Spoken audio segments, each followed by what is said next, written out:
안녕하세요. 책 읽는 어른입니다. 여러분은 한 주 몸과 함께 어떻게 보내셨나요? 어떻게 일상에서 몸에 기 기울이며 생활하셨나요? 저는 한 주 동안 화장실에 가고 싶을 때 화장실에 가려고 의식적으로 생각했고, 병과 소변의 색깔을 보면서 몸의 상태를 확인하는 것을 실천해 봤습니다. 또한 저는 책상에 앉아서 일을 볼 때마다 허리를 꼿꼿이 세우고 발바닥을 바닥에 붙이고 다리를 꼬지 않고 앉으려고 해봤습니다. 이번 주도 저는 책의 내용을 일상에 실천해 보는 소소한 재미를 느낄 수 있었습니다.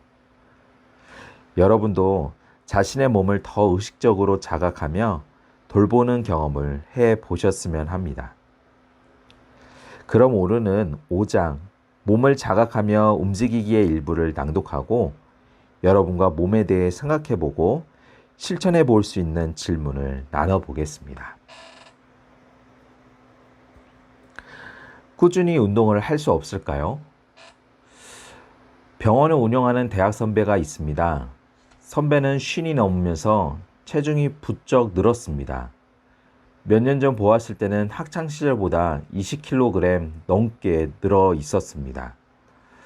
선배 아버지가 뇌졸중으로 쓰러져 투병하다 돌아가셨는데 선배도 혈압약과 고지혈증 약을 같이 먹고 있었습니다. 선배도 운동하려고 노력하지만 3개월 이상을 넘긴 적이 없었습니다. 헬스부터 시작해서 수영, 테니스, 승마, 마라톤을 시도했지만 작심삼일이었습니다. 그러는 사이에 체중은 더 늘고 혈압은 더 조절되지 않았습니다. 그 후 1년 반 뒤에 선배를 다시 봤을 때는 제 눈을 의심했습니다. 학창시절의 몸으로 되돌아간 것입니다. 그 사이에 무슨 일이 있었던 것일까요?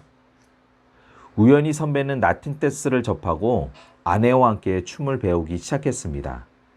춤은 선배 부부를 매료시켰습니다. 일주일에 3번씩 꾸준히 춤을 추러 다녔고 이제는 무대 위에 올라 멋진 공연도 펼치고 있습니다.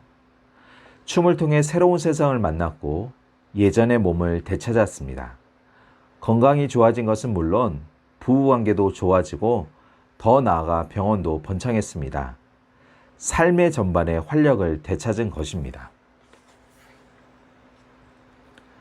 아무리 운동이 좋다고 해도 꾸준히 할 수 없다면 효과가 없습니다. 그렇기에 꾸준히 운동을 하려면 다음 3가지가 필요합니다. 첫째, 즐거운 운동입니다.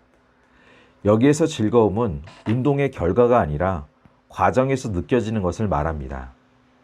운동을 하면서 즐거울 때 우리는 꾸준히 지속할 수 있습니다. 많은 사람들이 운동을 꾸준히 하지 못하는 이유는 결과에 대한 목표의식이 있을 뿐 과정 자체의 동기부여가 뒷받침되지 않기 때문입니다. 즐거운 운동을 위해서는 자기 탐색과 자기 이해가 중요합니다. 시행착오를 통해 자신에게 맞는 운동이 무엇인지를 찾아가야 합니다. 자연을 좋아하는 사람이 실내 러닝머신 위에서 뛰는 것은 재미없는 일입니다. 스릴을 좋아하는 사람이 따분한 요가를 하는 것은 답답한 노릇입니다. 사람들과 어울리는 활동을 좋아하는 사람이 혼자 운동을 하는 것은 무료합니다. 각자 자신에게 즐거움을 주는 움직임과 조건을 찾아야 합니다. 아무리 좋은 신발이라도 내 발에 안 맞으면 무슨 소용이며 아무리 비싼 옷이라도 내 몸에 안 맞으면 어떻게 입고 다니겠습니까? 무엇보다 내게 잘 맞고 내 몸이 기뻐하는 몸의 움직임을 찾아가는 것이 중요합니다. 둘째, 단계적인 운동입니다. 어떤 일을 꾸준히 하지 못하는 것은 의욕이 부족해서이기도 하지만 반대로 의욕이 너무 앞서기 때문입니다. 사람들은 무엇이든 마음먹기에 달려있다고 생각하지만 몸에 적응하고 바뀌기 위해서는 시간이 필요합니다. 어떤 운동이든 본 운동에 들어가기에 앞서 기초 훈련과 적응 과정이 있어야 합니다. 그러나 의욕이 앞선 사람들은 이를 건너뛰려고 합니다. 마치 스윙 연습도 제대로 하지 않은 채 필드에 나가려는 것이나 5km 단축 마라톤도 뛰어보지 않은 사람이 나이만 믿고 하프 마라톤에 출전하려는 것과 같습니다. 이는 운동의 재미를 잃고 쉽게 그만두는 흔한 이유가 됩니다. 너무 당연한 이야기이지만 몸이 적응할 수 있도록 천천히 운동량을 늘려가야 합니다. 셋째, 삶에 활기를 주는 운동입니다. 몸뿐 아니라 삶에 운동 시간뿐 아니라 운동하지 않는 시간에도 활기를 줄 때 우리는 운동을 꾸준히 할 수 있습니다.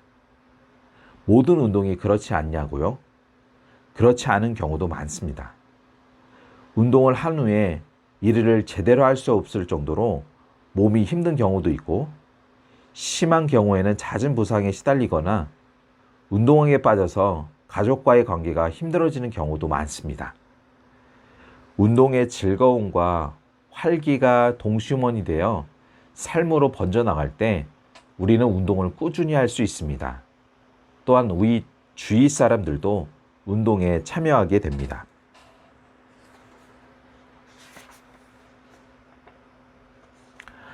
우리는 뇌의 기능을 떠올리면 먼저 생각이라고 생각하기 쉽습니다.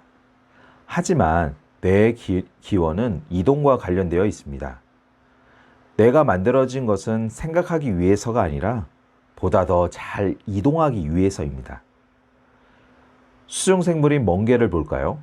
멍게는 헤엄쳐 다니는 유생 시절에는 원시뇌라고 할 수 있는 신경절이 있습니다. 이동을 해야 하기 때문에 입니다. 하지만 바위에 붙어 정착 생활을 하게 되면 더 이상 이동할 필요가 없습니다. 그렇기에 바위에 붙은 멍게는 스스로 자신의 뇌를 먹어버립니다. 입과 항문만 가지고 살아가는 것입니다. 이처럼 뇌가 퇴화하는 것은 생각을 안 해서라기보다는 움직이지 않아서입니다. 움직임이 줄어들면 뇌는 사라지기 시작합니다.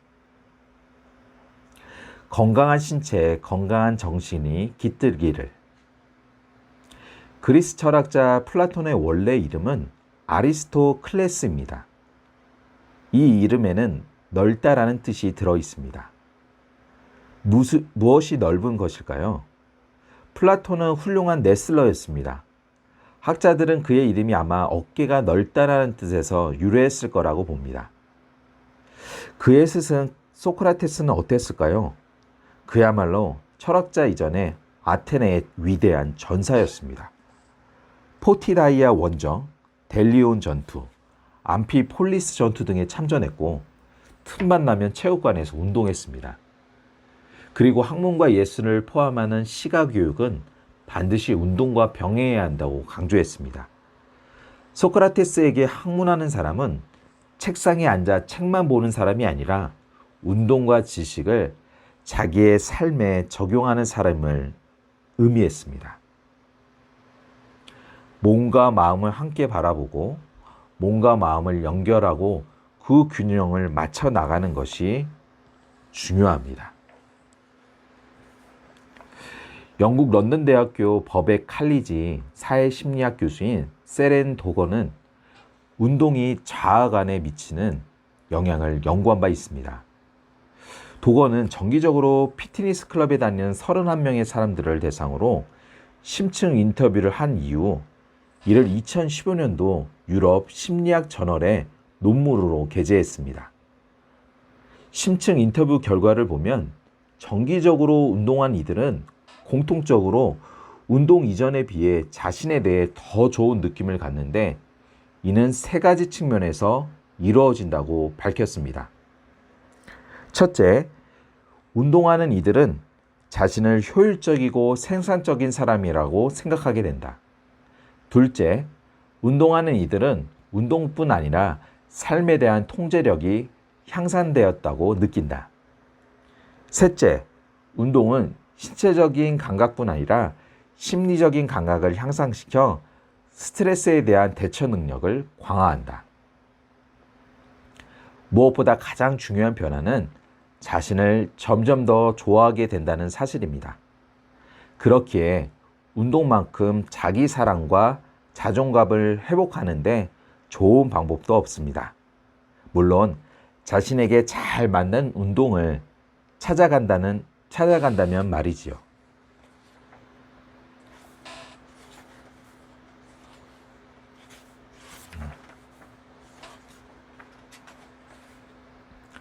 춤과 요가, 그리고 명상은 신체 건강뿐 아니라 정신 건강에도 효과적입니다. 그것은 몸의 움직임을 자극하는 것과 관련되어 있습니다. 몸과 마음은 연결되어 있기에 몸을 자극하고 좋은 움직임이 만들어지면 이는 정신적인 변화로 이어집니다. 트라우마 치유 전문가 반 데어 콜크 박사는 생애 초기에 심각한 트라우마를 경험한 6명의 여성에게 20주 동안 요가 수업을 받게 했습니다. 어려운 요가 동작보다 호흡과 순간순간 발생하는 몸의 감각에 집중하는 훈련이었습니다. 그리고 어떤 변화가 일어나는지를 관찰했습니다. 그 결과 섬역과 내측 전전두엽의 피질이 활성화되는 것을 확인할 수 있었습니다. 즉, 부변형계와 전전두엽의 기능이 강화되어 다시 몸의 감각을 되찾을 수 있었고, 이는 주의력과 감정을 조절하는 힘이 되었습니다. 신체 감각을 지각하는 선엽의 기능이 떨어져 있는 우리들은 부변형계를 다시 강화시켜 주어야 합니다. 가장 좋은 방법은 일상에서 몸을 자극함으로써 섬엽을 포함한 부변형계를 활성화시키는 것입니다. 우리가 움직임을 의식적으로 자극하려는 노력은 그 경험과 관련된 뇌의 신경을 발화시키고, 이를 반복하면 새로운 시냅스 연결이 이루어지고 뇌는 새롭게 재구성됩니다. 결국 몸을 느끼는 것은 뇌를 바꾸는 것이고 마음을 단련하는 것이며, 더 나아가 삶을 풍요롭게 만들어줍니다. 만약 매일 출퇴근하느라 30분씩 걷는다고 해봅시다. 그 시간 동안 움직임을 전혀 의식하지 않고 다른 생각을 하며 습관적으로 걷는다면 이는 운동 효과가 거의 나타나지 않습니다. 하지만 그 시간을 운동이라고 생각하고 몸과 자세의 주의를 기울여 걷는다면 운동 효과도 좋을 뿐 아니라 인지 능력 또한 개선될 수 있습니다.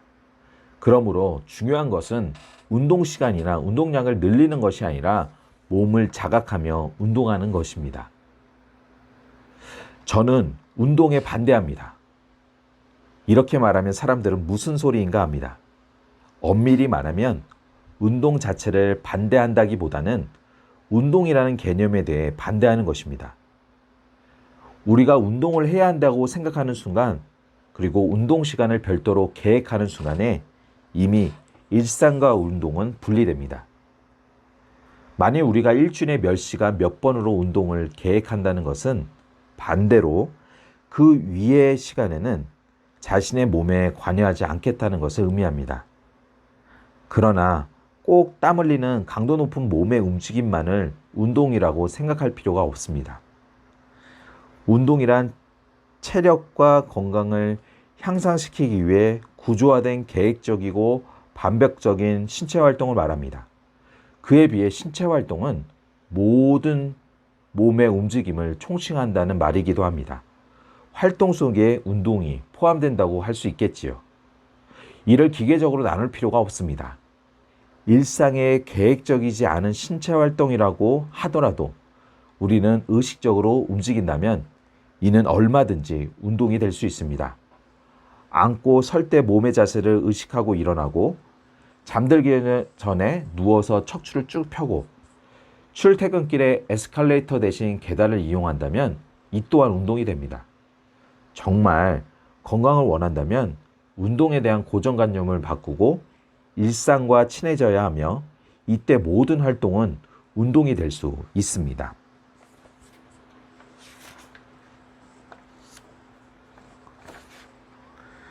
현대인들에게 필요한 것은 고강도의 제한된 운동이 아니라 일상적인 움직임을 보다 의식적이고 능동적으로 하는 일입니다.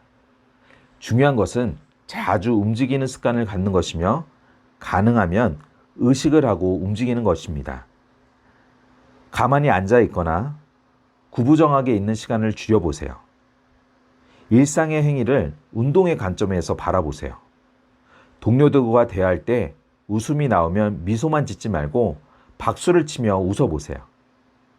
앉아 있을 때도 손발을 꼼지락거리고 한 번씩 의자를 붙잡지 말고 꼿꼿이 일어나 보세요. TV나 스마트폰을 볼 때도 편한 자세보다는 바른 자세를 해보고 통화할 때에도 앉아서 하기보다는 일어서서 통화를 해보세요. 가까운 거리는 걸어가고 지하철 에스컬레이터 대신 계단을 오르고 내려보세요. 무신경하게 걷기보다 몸의 움직임을 느끼면서 걷고 청소할 때도 관절과 근육의 움직임을 느껴보는 것입니다.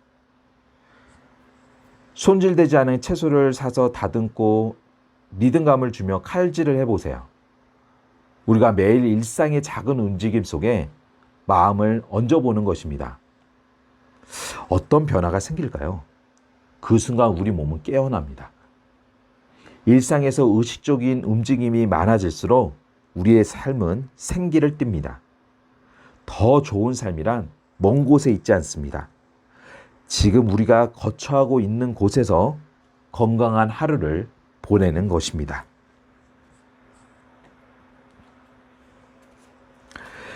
그럼 여러분과 나누고 싶은 질문은 다음과 같습니다. 첫째, 여러분은 평소 운동에 대해 어떤 생각을 하십니까? 그리고 여러분이 즐기고 있는 운동은 무엇입니까? 둘째, 여러분은 평소 운동을 통해 어떤 효과를 보고 있습니까?